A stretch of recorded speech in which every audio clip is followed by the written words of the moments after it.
Okay, so about 2 nights ago or so, I went to go see Spider-Man: Homecoming, and I had really high hopes for this because Spider-Man is technically back at Marvel. It's still technically a Sony film, but let's be honest, Marvel were like, give it here, let us do our thing. And I'm gonna be honest, this might be my favourite Spider-Man film out of all of them. I do have this. We had this Raimi trilogy, and we also had the Mark Webb, that's his name, his films. And before this, my favourite was Spider-Man 2, of course, like everybody.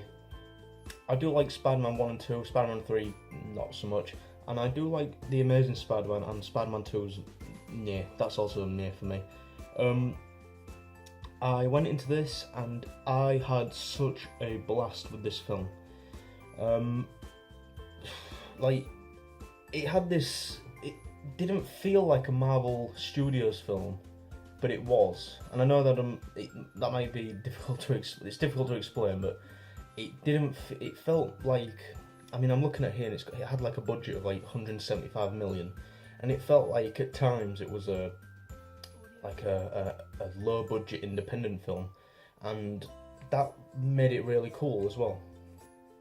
The cast, Tom Holland is the best Spider-Man we've ever had. I know people will say Tobey Maguire or Andrew Garfield, but I did like them. Although, could you really believe that Andrew Garfield and Tobey Maguire were in high school? But yeah, Tom Holland did great. But on that though, this genuinely feels like all the characters are in high school, which is what Spider-Man should be.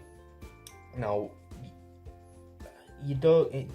It's a Marvel film, but in a way, but it doesn't have that same Marvel formula. It takes on a slightly different one, and it has the Vulture as the villain, but he's not. He is the villain, but he's not, because you really do relate to Michael Keaton as the Vulture. And what it does though, it's a coming of age comedy, drama, action, blah blah blah. It's a superhero film, but it's more of a comedy, and the humour is brilliant in this film. I mean, I just had so much fun with it. What I also loved as well is that at the end fight, in a way, it's not like your average superhero film now where it's a giant city being destroyed. It's a big ending, but it has it's smaller.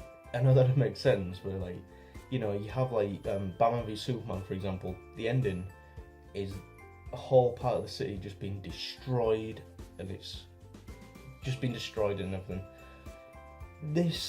Things have been destroyed, but it's not the whole city, for Christ's sake.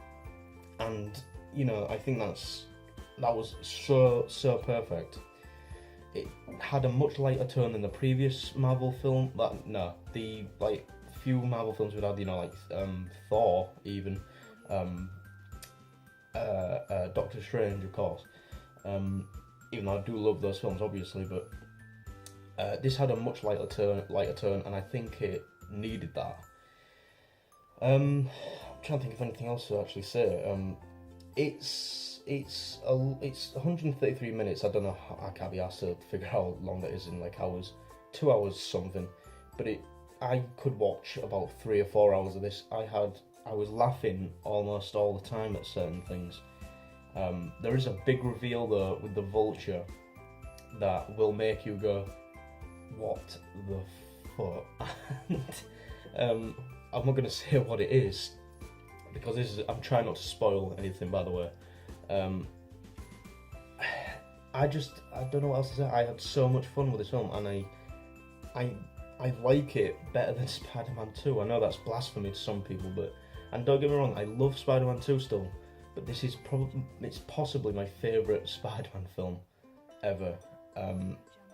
I think Sony, they say that they had creative control over it, but let's be honest, they gave it to Marvel to do what they wanted to do, and I'm glad they did that. It's made the right call. They still get to distribute it and everything else, and they're still attached to it, but I'm glad they more or less probably let Marvel take over and say, right, do your thing, make a great film. And that's what they did. That is honestly what they did. Really quick though, before like we end this, it started off like differently as well, because you know, on a Marvel film, you usually get the Marvel titles rolling first. It doesn't start like that, and I was like, oh, that's a bit different. But obviously that's the biggest nitpick ever. It's not really a nitpick, because it didn't, like, it's not a bad thing.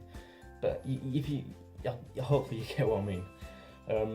If I had to rate this film, it would be a strong 4.5 out of 5. It's one of the best films of this year. And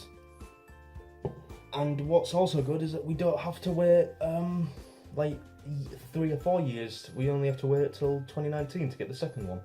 I don't know what that'll be called, but you know, that'll be. I just cannot wait for it, and I can't wait for the next Marvel film.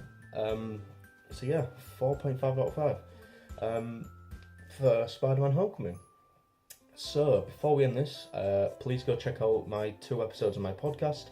I haven't been able to record episode 3 yet, because I just haven't had the time, even though I'm not doing anything right now really. Like, I'm not at college, but I just haven't had the time because I've had to do different things.